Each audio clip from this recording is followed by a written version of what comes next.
Amigos, bom dia.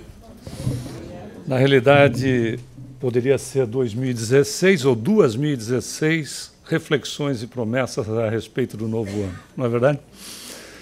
Para nós falarmos um pouco desse assunto, sobre as questões de Ano Novo e das nossas reflexões, nós gostaríamos de começar mais ou menos como começam os nossos, as possíveis ainda existentes tribos de canibais. Todos eles começam geralmente o ano com o pé direito, não é verdade? Então, na realidade, nós queríamos buscar alguma figura que fosse representativa para as questões do ano velho e do homem velho, ou da pessoa velha e da pessoa nova, não necessariamente o homem, mas sim a criatura humana. E nós pensamos em uma imagem que nos veio foi a questão do espelho. Toda vez que nós olhamos para o espelho, nós verificamos o seguinte: não adianta naquilo que a gente gosta para melhorar ou não gosta e quer melhorar, não adianta corrigir o espelho, não é verdade? Nós temos que corrigir a nós mesmos. Quando nós falamos a respeito de uma proposta de mudança de um ano para o outro, tendo ele como marco o dia 1º ou o mês de janeiro, ele também é a mesma condição do espelho. Nós temos que trabalhar em nós e não necessariamente na imagem que nós estamos projetando pura e simplesmente. Por vezes projetamos determinada coisa, mas não necessariamente estamos sentindo aquilo que projetamos, não é verdade? Por vezes sorrimos, quando na realidade estamos chorando por dentro. Não que a gente deva mostrar para as pessoas a parte que faça com que as afete de maneira a levar dor ou prejuízo ou coisa do gênero. Na verdade, como dizia a Madre Teresa de Calcutá, as pessoas têm que sair da minha frente melhores do que quando chegaram. Isso é uma belíssima proposta e é uma proposta de exercício de renovação. Mas, para buscarmos, aí nós queríamos uma figura que representasse muito esforço em relação a mudanças, em relação às questões de resignação. Resignar-se não é aceitar o problema pura e simplesmente sem tomar atitude alguma. Resignar-se, na realidade, é encarar o problema e não permitir que o problema passe a ser a nossa vida. O problema tem que ser parte da vida. Da mesma forma que uma enfermidade. A enfermidade, ela não pode ser a nossa vida. Ela, por vezes, vai ter que ser administrada durante toda a nossa existência. Não é assim? Isso é resignação. A resignação é nós encararmos o problema que temos, seja ele de que maneira for, e continuar trabalhando para que minimize-o, se ele for um problema, vamos então trabalhar para reduzi-lo, e, ao mesmo tempo, aceitar aquilo que a gente não consegue mudar. Não é fato? Mas não permitir que esta aceitação seja uma situação depressiva, que nos coloque numa posição, pura e simplesmente, de transformarmos a vida na situação que estamos vivendo. Sempre por trás de um problema tem uma oportunidade para aquele que é otimista, mas não irresponsável. Nós temos que buscar, em relação a isso, um exemplo forte. E fomos a reler a história, a biografia. Você encontra, o livro se chama O Gigante Deitado, a biografia de Jerônimo Ribeiro Mendonça. Ele era um jovem, como muitos que estão aqui, ou como eu, por exemplo, que sou jovem há mais tempo, nem parece, né? 60 com um corpinho de 60 anos, uma beleza. Aí o fato é, ele é um jovem, gostava muito como brasileiro, gostava muito de jogar futebol, e certo dia percebeu que ele não tinha mais força nas pernas. Só que a coisa não parou por aí. Ele tinha artrite reumatoide. Ele ficou paraplégico. Mas se existe, como o engenheiro Murphy, que foi da NASA, se existe a possibilidade, uma que seja, de acontecer um problema ou qualquer outra situação positiva, né? Porque a gente só pode pensar só em problema, ela vai acontecer, sim ou não? Foi por isso que passou a ser conhecido como Lei de Murphy. Esse engenheiro foi muito feliz, porque se existia para Jerônimo Ribeiro Mendonça a possibilidade de ficar pior, ficou. Porque a artrite, como nós sabemos, reumatoide, ela é uma doença evolutiva, e ele ficou tetraplégico. Mas a lei de Murphy ainda iria funcionar sobre essa criatura. Depois de mais tempo, ele também perdeu a visão. Ele ficou tetraplégico, cego e com um problema, dado que a doença nele era muito avançada, ele não conseguia respirar direito. Nós não estamos aqui fazendo apologia da dor, nós estamos contando a história dele. Ele não conseguia respirar direito. Então, em determinados momentos, para suportar a dor que tinha, no momento de respirar, nós estamos falando de respiração, que é um processo automático, você não está pensando para respirar aí, não é verdade? É um processo automatizado, que o princípio inteligente foi automatizar quando estava no vegetal. Não quer dizer que você foi uma samambaia, mas existem muitas que andam por aí. Mas o fato é, não quer dizer, mas estagiamos no vegetal como princípio inteligente para termos todos os automatismos, desde o vegetal até a questão hominal, que nós temos hoje. Nós não precisamos pensar, nós não precisamos usar a inteligência para fazer as coisas acontecerem no nosso organismo. Você não pensa para piscar, você pisca automaticamente, você não pensa para respirar, você não pensa para fazer digestão, você não pensa para andar, você dá comando inteligente para andar ou para correr, é o primeiro comando, mas você não pensa e não dá comando inteligente para mudar as pernas, porque o processo é totalmente automático. Para o Jerônimo Mendonça, essa questão do automatismo da respiração era tão complicada que, às vezes, ele precisava colocar um saco de 5 quilos no peito para amenizar a dor do movimento da respiração. No entanto, diante de um quadro desse, de uma criatura, a rigor, qual seria uma posição de uma criatura numa condição dessa? A rigor, desistiria da vida, sim ou não? Não com a condição própria, porque não tinha a condição de fazer absolutamente nada. Tão complicado que ele, quando morava com os pais, e ele viveu muito até com a enfermidade, porque ele nasceu em 1939 e desencarnou em 1989, ele viveu 50 anos, o que é considerado muito para o estágio da doença que ele estava. Quando ele morava com a mãe, ele no quarto dele, calor que fazia em Minas, no quarto dele, a janela estava aberta e entrou uma perereca no quarto dele. Sabe o que é a perereca? Não, um sapinho pequeno. Entrou e a perereca, em vez de encontrar um outro lugar para ficar, ela encontrou o rosto do Jerônimo. E aí ela ficou no rosto do Jerônimo. Se você é tetraplégico e ele também não tinha o movimento do pescoço, o que você ia fazer? Chamar a mãe. Na verdade, caso de apuro, quem que você chama? A mãe. É um processo inconsciente até. E ele começou a gritar pela mãe. E a mãe entrou, ele disse, tem uma perereca no meu quarto. A mãe entrou com uma toalha na mão, sem acender a luz. Né? Aí quando ela acendeu a luz, o Jerônimo estava todo roxo, porque na realidade ela tinha dado uma surra de toalha no Jerônimo para tentar tirar a perereca que estava no rosto dele. E aí ela olhou para ele e disse, nossa, filho, como você está corado, como você tem medo de perereca, né? Mas na realidade tinha levado uma série de toalhadas no rosto por causa do bicho.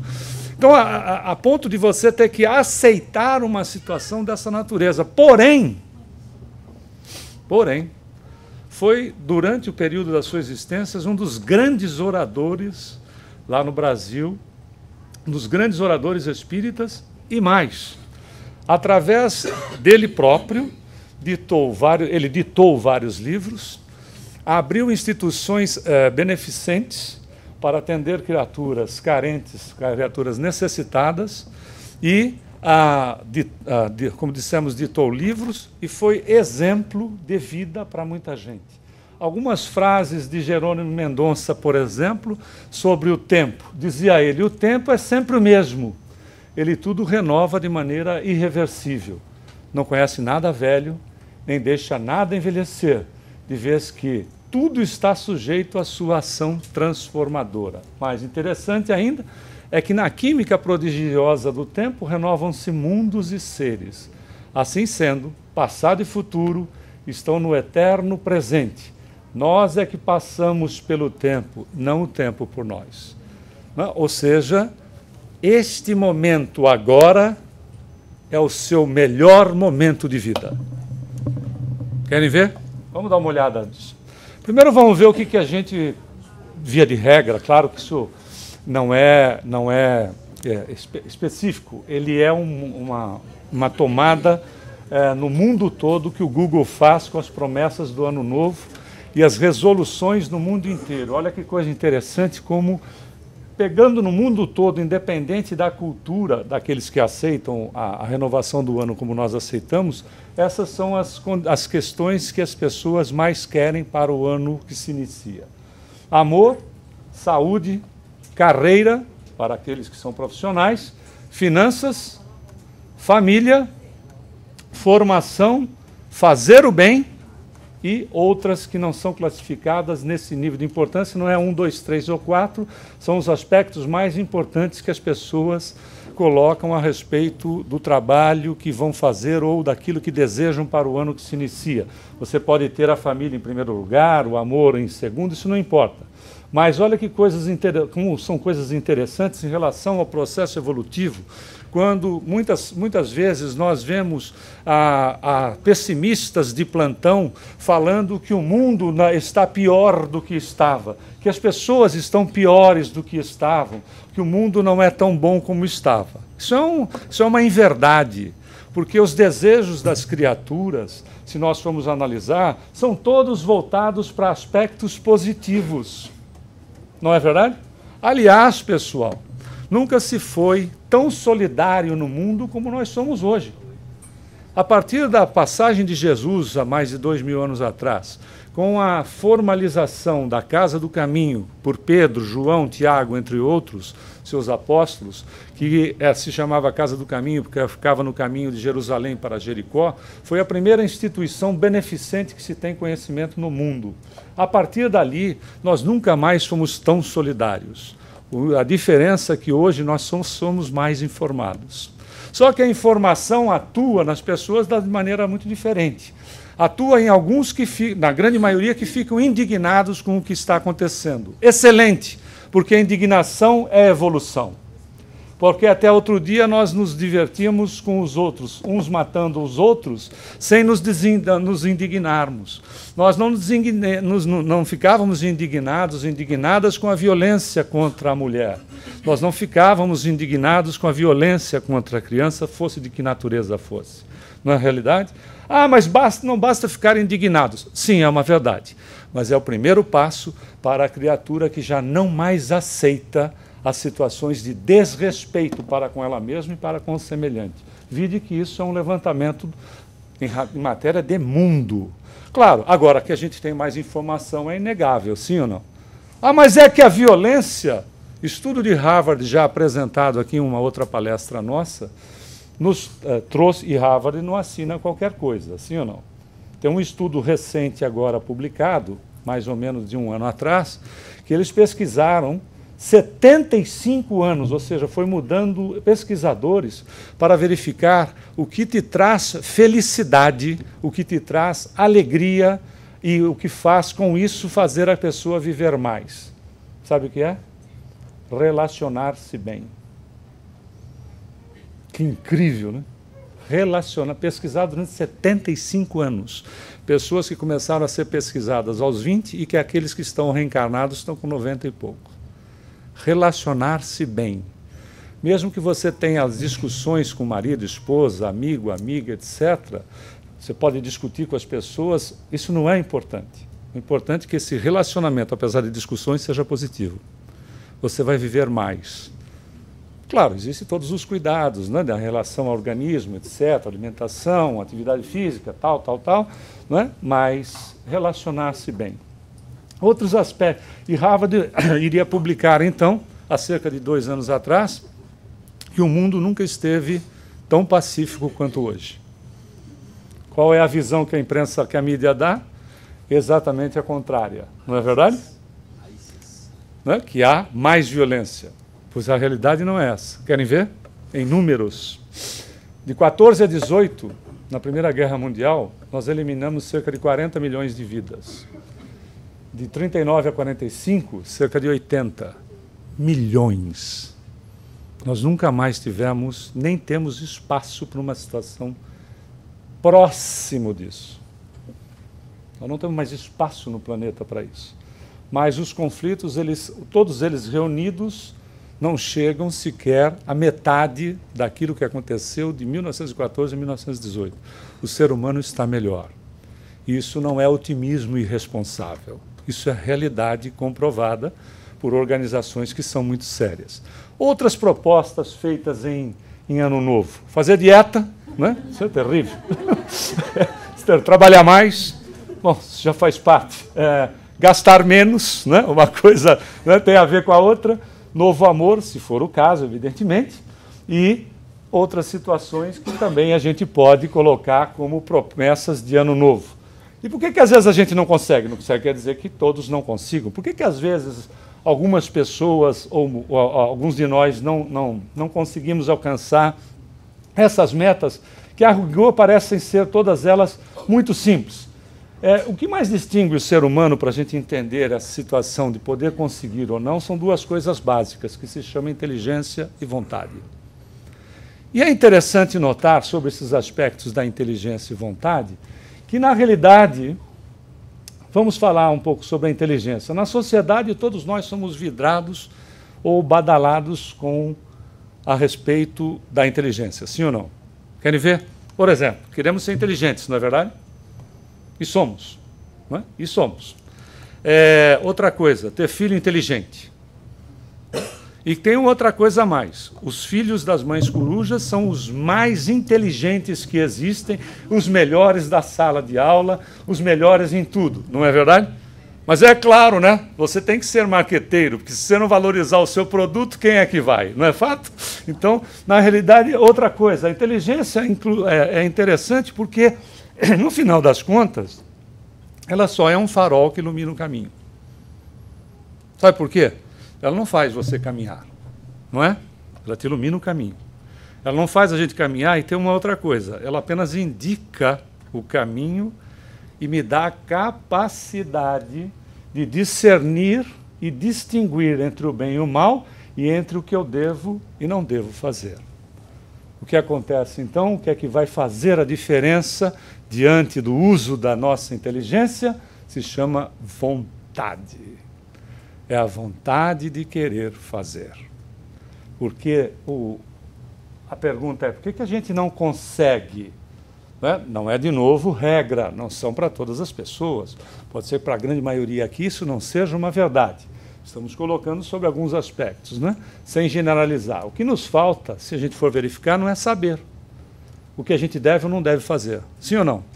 Todos sabemos. Nós estamos num nível de consciência em matéria de evolução que isso é indiscutível. O que a gente conquistou como espíritos, e conquista, ela não existe retrocesso em matéria de evolução. Às vezes existem algumas confusões da natureza, da natureza corpórea do indivíduo. Eu estou com esse corpo nesta reencarnação, mas posso vir na próxima reencarnação, e dependendo da necessidade que eu tenha de provas, e prova não é expiação. Toda expiação é uma prova, mas nem toda prova é uma expiação. Prova é aquilo que você precisa ser provado, é aquilo que você precisa ser testado. Via de regra, é o que nós pedimos para passar diante de determinadas situações.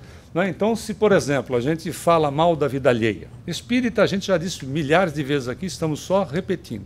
Espírita não fala mal da vida alheia, nós fazemos análises aprofundadas a respeito da vida do semelhante, o que é muito diferente. Ou então, para aqueles que gostam, a gente só fala a verdade. A gente só fala a verdade. Na realidade, onde é que é o meu teste? Eu preciso vir mudo para aprender a valorizar a palavra? Não, porque aí, né, qual é a situação? O meu processo mental é o mesmo, sim ou não? Eu não vou falar, mas eu vou gesticular mal a respeito da vida alheia.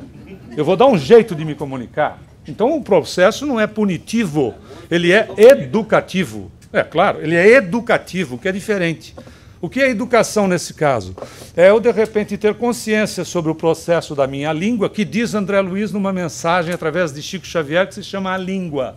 Ele diz que que Deus é tão bom, que apesar da língua ser um músculo, ela não ganha volume à medida que você utiliza ela. Não é verdade? Olha que fantástico que é, não é? Você já imaginou se de repente falar mal deixasse ela, né, volumosa, ia carregar a língua num carrinho de pedreiro, né, para poder levar a língua. Mas o fato é, aonde é que eu tenho que ser provado, pessoal? É estar num meio onde eu possa usar a palavra, não como essa situação, mas eu possa usar a palavra, onde criaturas tenham também esse tipo de deficiência, que é esse tipo de problema a ser vencido, de desafio é melhor até, tenham esse desafio, não é fato? Então as coisas vão me estimular e eu vou lutar para resistir, isso é a prova que eu estou passando. A expiação é quando eu sei que devo fazer, mas eu sou teimoso. É diferente de ser insistente, porque a insistência é uma virtude.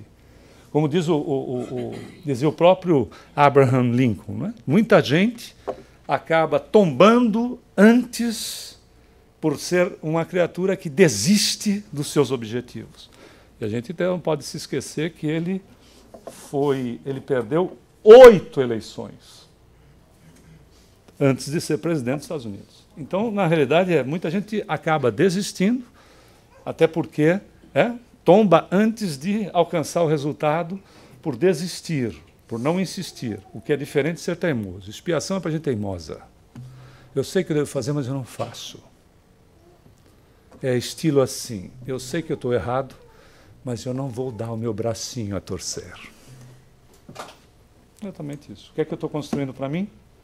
Um processo de fazer da maneira mais difícil, aceitar da maneira mais difícil. É opcional. É opcional. Por isso que evoluir pelo amor e pela dor é uma opção. Evoluir pelo amor não significa não ter desafios, que é diferente.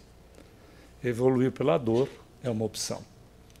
Daquele que sabe que não deveria fazer, mas faz por uma questão de orgulho. Não é verdade?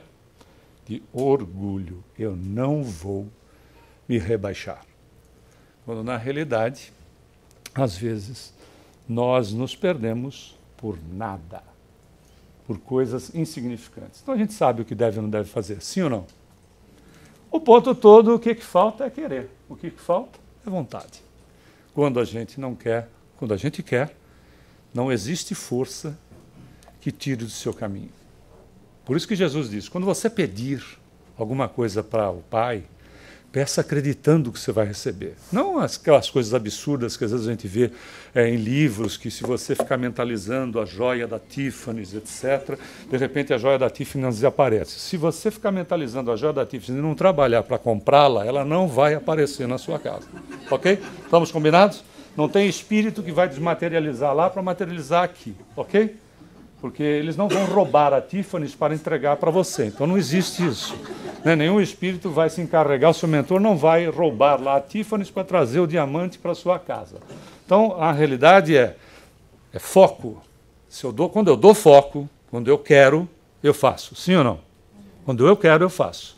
Nem que eu tenha que repetir milhares de vezes. Então como é que a gente pode ver a questão da inteligência e da vontade? Nós somos seres inteligentes e ao mesmo tempo livres. E nós somos livres pela vontade. Quer ver a questão da liberdade? A liberdade ela é um atributo da vontade. E como é que funciona isso? Se eu colocar a mão no fogo e experimentar por sensação e percepção que o fogo queima, a minha inteligência vai sempre me dizer que o fogo queima. Não é verdade? Mas tem um detalhe, eu posso colocar a mão no fogo e deixá-la queimar? Pode. Por quê? Porque na realidade a liberdade que eu tenho ele é um atributo da minha vontade. Eu faço desse jeito porque eu quero. Ou eu deixo de fazer porque eu também quero. É um trabalho de reformulação íntima. Eu tenho um hábito infeliz e quero substituí-lo. Eu vou substituí-lo, eu não vou eliminá-lo. Então, se eu tenho um hábito que eu preciso, eu consigo verificar conscientemente que ele não me faz bem e não faz bem para as pessoas, eu vou substituí-lo. Eu vou deixar, por exemplo, se eu tenho o hábito do tabaco, e ele me faz mal, e eu tenho consciência sobre isso, e ele faz mal também às pessoas que estão ao meu redor, eu preciso substituir esse hábito por um hábito saudável. Eu faço uma substituição de hábito. Essa substituição de hábito é exatamente eliminar o produto que me causa o problema e causa o problema ao outro.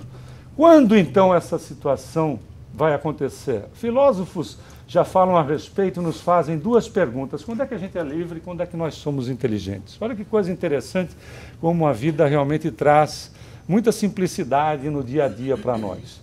Olha, essas pesquisas foram feitas ao redor do mundo também, e elas nos trouxeram informações que são importantes, porém, de novo, não são genéricas, mas a gente vive, em média, 5% do tempo no presente, 70% no tempo do passado e 25% no tempo do futuro. Significa o quê? Que a gente não chega em lugar nenhum se estiver vivendo desse jeito. Não é? Principalmente quando a gente discute com o namorado, a namorada, o marido, a esposa, que a gente fica com ciúmes de coisas, inclusive, que ela ou ele fez, e você nem tinha relacionamento com ela ou ele ainda, e nem conhecia ela, inclusive. Não é verdade? Ou então fica dizendo, bem que mamãe me avisou, que eu devia tomar muito cuidado com você e eu não quis ouvi-la. Meu amor, isto é passado. Quem vive no passado está desprezando o presente. Ou quem vive, a neurolinguística explica muito bem isso. Para quem vive no passado que era bom, no futuro que vai ser, será melhor. Não tem, foge do presente, é um mecanismo de fuga do presente. Se a gente vive no passado, não tem presente, não vai ter jeito de ter futuro.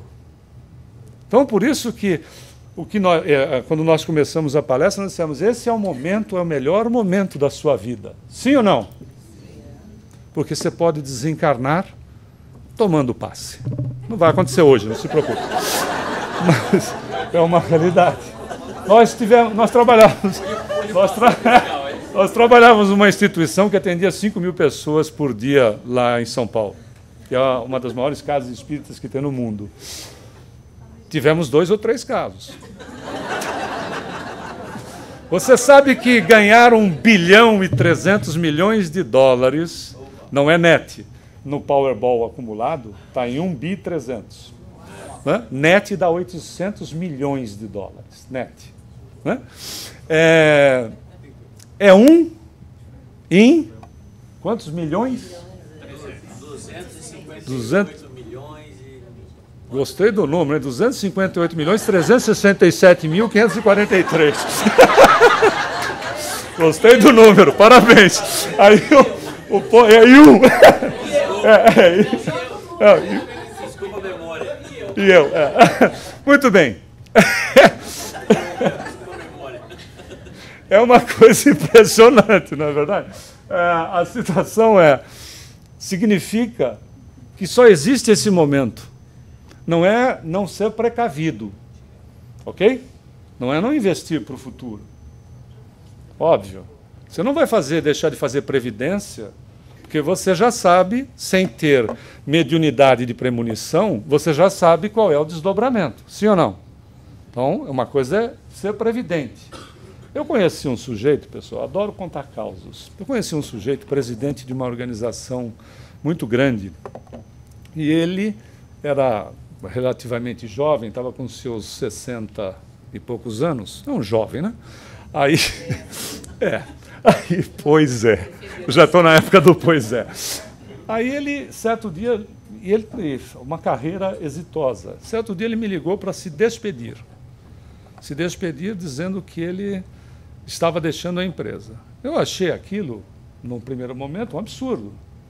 Eu disse, mas fulano, você acaba de fechar o ano, isso era no mês de janeiro. Ele disse assim, eu disse para ele, você acaba de fechar um ano exitoso.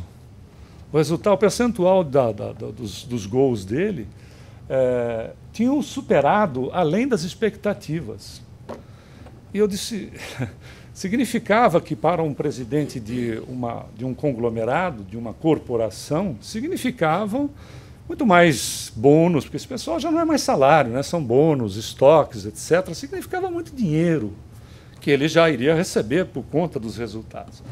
Eu disse, mas fulano, você está fazendo resultados impressionantes. Aliás, o mercado sabe disso, né? Todo mundo sabe disso. Você vai deixar a corporação? E ele me disse uma coisa que não foi para estimular comodismo, mas foi verdadeiro. Ele disse, Humberto, eu não quero morrer rico, eu quero viver rico. Às vezes a gente quer morrer rico. Às vezes a gente quer ser feliz amanhã. A gente quer ser feliz quando comprar aquilo, alcançar aquela situação, aquele resultado. A gente quer ser feliz quando esse é o momento que você pode ser mais feliz, ou, se quiser, infeliz. Por quê? Olha como é simples entender isso. O passado, aquilo que eu fiz, falei, comi o mungunzá que a Marisa fez, que é a minha paixão, que é a canjica para nós brasileiros. Comi há 1 minuto atrás, não foi 1 minuto, mas já faz alguma meia hora, não me pertence mais, ele é passado, sim ou não? O sabor, né? O prazer do sabor já não me pertence mais. É que nem comer chocolate, você come, são segundos de prazer, não te pertence mais esse prazer, sim ou não? Só pertence para você a dilatação que existe após, mas isso vai pertencer a você. Seja 1 segundo, 1 minuto, 1 hora, 20 anos, o passado não me pertence. Então, na verdade, é o seguinte, eu não posso modificar meu passado, assim eu não sou livre no meu passado. Não é verdade? Você não é livre no passado, você não pode fazer nada. Outra coisa, e o futuro? Da mesma forma, eu não sou livre, nem inteligente daqui a meia hora ou daqui a 2 anos. Não é verdade?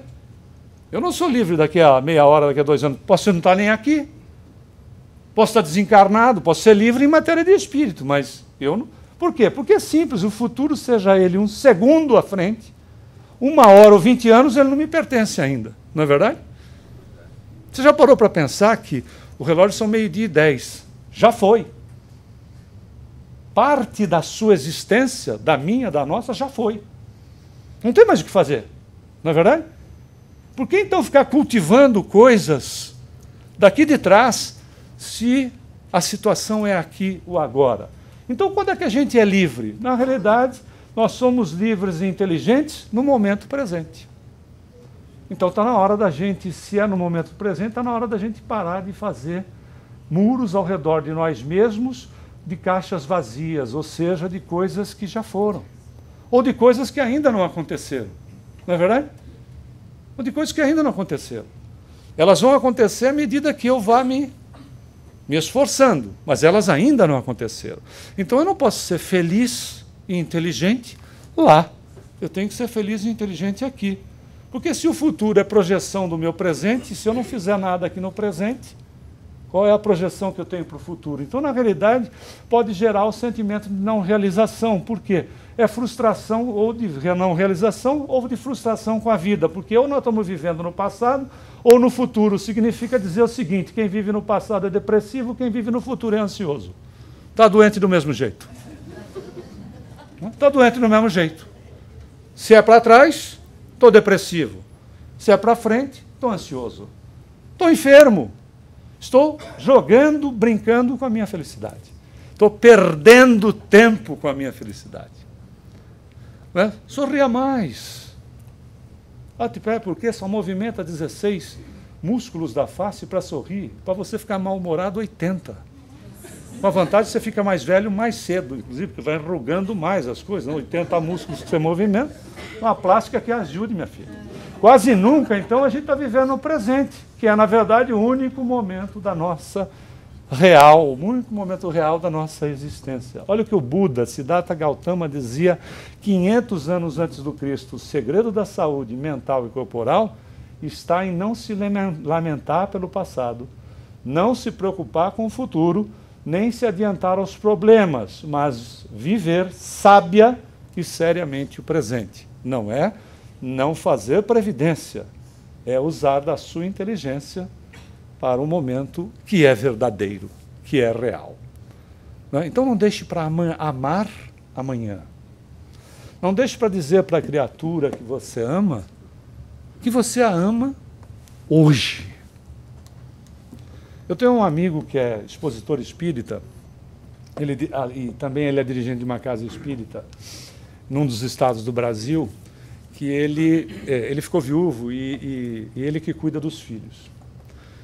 E ele fala, certo dia ele contando para mim que ele disse assim, eu posso até discutir com os meus filhos, ou com o meu filho, porque adolescentes, né, você imagina, sempre são questionadores por natureza, o que é bom, né, para qualquer um de nós que passamos por essa fase, ou estamos passando, o questionamento faz parte do processo evolutivo.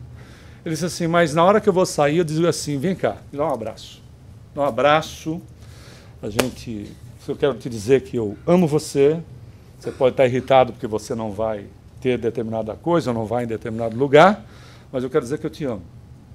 Depois que eu voltar, a gente continua a briga, mas pode ser que, de repente, é o último abraço que eu esteja te dando.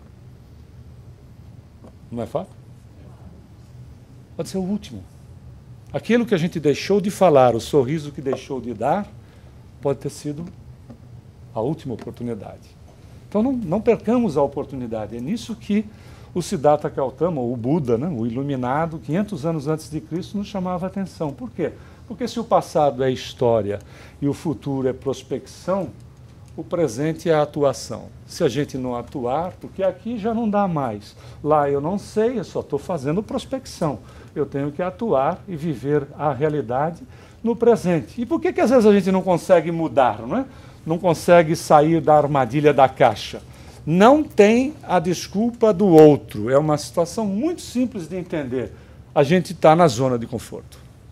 E quando se está na zona de conforto, este cidadão aqui, que é o professor Anthony Puriaglitali, que ele é o presidente e o chancellor da Florida Christian University, ele diz o seguinte, na zona de conforto as pessoas vivem uma existência passiva e se recusam a aceitar as responsabilidades que envolvem riscos. Diz mais ele, viver na zona de conforto é mais seguro, porque a gente não precisa arcar com qualquer nova responsabilidade, significando que, enquanto se permanece na zona de conforto, a pessoa continua a ser o que sempre foi, fazer o que sempre fez e ter o que sempre teve.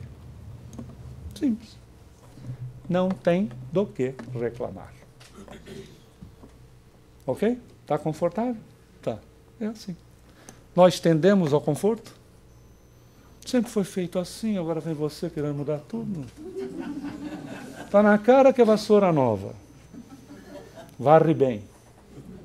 Né? Você entra na empresa, olha e diz assim, sempre mandou o documento desse jeito. Você vai querer mudar? Sempre foi feito desse jeito, sempre funcionou. Na vida, às vezes, nós não somos assim. Eu sempre fiz. O Albert Einstein dizia, que dizia, e corretamente, tem uma frase, entre tantas outras, de Einstein, que ele dizia o seguinte, como é que você quer resultado diferente se você faz tudo igual? Não vai dar para ter resultado diferente, não é fato? Então o que a gente deseja no ano novo? Não é paz, amor, para a felicidade, saúde, sucesso profissional? E de regra, né? Vai englobar tudo porque vai envolver a nós mesmos e ao semelhante. Na realidade, vamos voltar lá para o nosso exemplo que a gente fez inicialmente, trazendo as limitações do indivíduo dessa natureza, o Jerônimo Ribeiro Mendonça, que ele diz o seguinte, o homem novo, ou a criatura nova, é aquele que substitui os hábitos inferiores pelos nobres qualidades de caráter, né? De ética. É aquele que abandona as paixões e os desencantos de ontem pelo amor puro, adquirindo assim uma nova visão de vida. Por isso que nós vamos encontrar em Jesus o segundo mandamento tão importante quanto o primeiro, como quando ele nos ensinou, ama o próximo como a ti mesmo. E ele diz que esse é semelhante ao primeiro, porque inteligentemente, não só inteligente, mas com a sabedoria de um espírito crístico, ele sabia que nós íamos nos encontrar na manhã de hoje, isso já foi tema de outras palestras, nossas especificamente, nós íamos nos encontrar na manhã de hoje e teríamos definição linda sobre Deus, uma definição A definição da primeira pergunta, do primeiro capítulo, do primeiro livro da codificação espírita, que é o Livro dos Espíritos, cujo assunto, pela importância, é o primeiro capítulo da codificação, que é Deus. A primeira pergunta inteligente de Kardec, entre todas as outras, é: o que é Deus? E a definição mais bela que tem é a dos espíritos superiores, que dizem inteligência suprema, causa primária de todas as coisas. Fantástico. Isso é uma definição. Racionalmente, o que é Deus? Jesus sabia disso, que nós definiríamos lindamente, mas racionalmente não saberíamos o que é Deus. Então ele facilitou a nossa vida. Racionalmente, o próximo, você sabe, nós sabemos quem é. Então, igual ao primeiro, é este segundo. Ama o próximo como a si mesmo. Não é fantástico? Tem que ter muita sabedoria, muita capacidade para 2000 anos atrás ele dar uma definição não, ele dar uma condição que Emmanuel vai dizer no livro Fonte Viva, através da psicografia de Francisco Cândido Xavier: o nosso próximo é a nossa ponte para com Deus.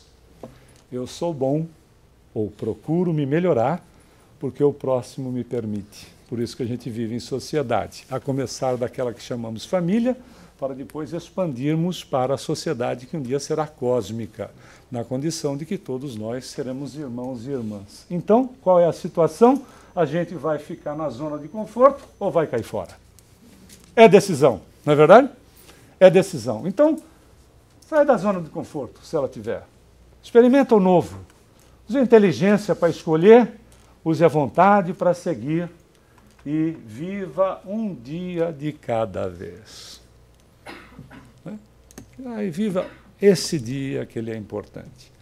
Viva esse momento, né? Aproveite esta oportunidade. Até porque é Emmanuel, de novo, no livro Leis de Amor, também pela psicografia do mesmo médium, que ele diz que todos os dias que nós despertamos, agradeçamos a Deus, porque é a renovação da confiança divina em nós, em nos concedendo mais um dia. Por quê? Diz o iluminado mentor: se você não fosse importante para o momento atual, você nem ia esperar o passe para desencarnar. Já estaria desencarnado. Ou nem reencarnado estaria. Não é verdade? Estamos reencarnados e no local, olha que beleza, onde nós possamos ser mais úteis e melhores, nas palavras do mesmo mentor. Se você está na posição que está, é porque você é o lugar, você pode ser mais útil e melhor para esse momento, com vistas a fazer sempre o melhor, para que a projeção para cima, não é? A projeção para o futuro, seja um desenvolvimento, seja um desdobrar daquilo que você está fazendo hoje. Nós trouxemos aqui, em relação à questão de estímulo e de falhar, para verificar a insistência dos pontos. Nós até usamos esse vídeo numa página nossa, de criaturas que falharam, que foram, inclusive, em determinados momentos, desprezadas, sendo tratadas como incapacitados para os objetivos, às vezes, da própria empresa ou da própria vida. Todas elas nos mostram, não é, nesse vídeo muito curto, de 1 minuto e pouco, todas elas nos mostram, ou são exemplos, foram exemplos, ou são ainda, porque estão encarnados, muitos deles, são exemplos de insistência, de persistência, de vontade, da utilização da inteligência, regida pela vontade de querer fazer e alcançar o sucesso, que muitos já teriam desistido antes, sequer, inclusive, de ter começado.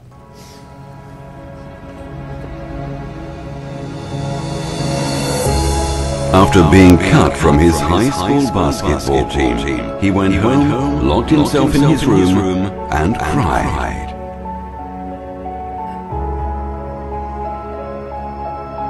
He wasn't able to speak until he was almost 4 years old, and his teachers said he would never amount to much.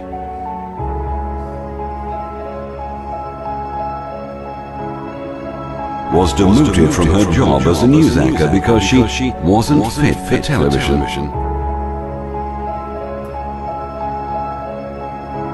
Fired from a newspaper for lacking imagination and having no original ideas.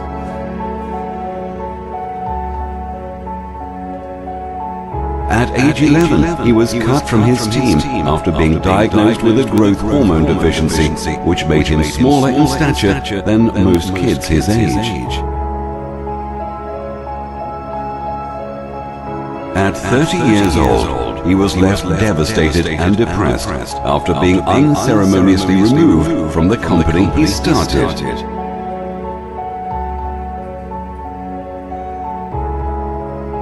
A high school dropout, whose personal struggles with drugs and poverty culminated in an unsuccessful suicide attempt.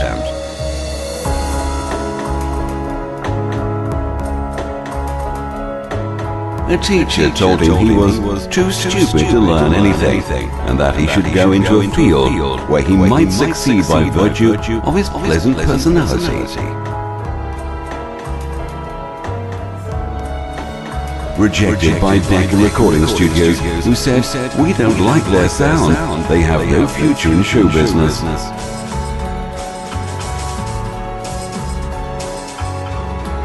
His first book was rejected by 27 publishers.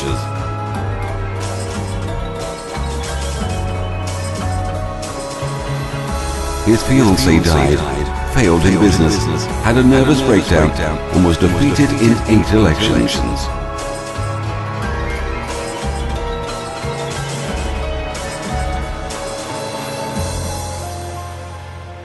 If you've never failed, you've never tried anything new.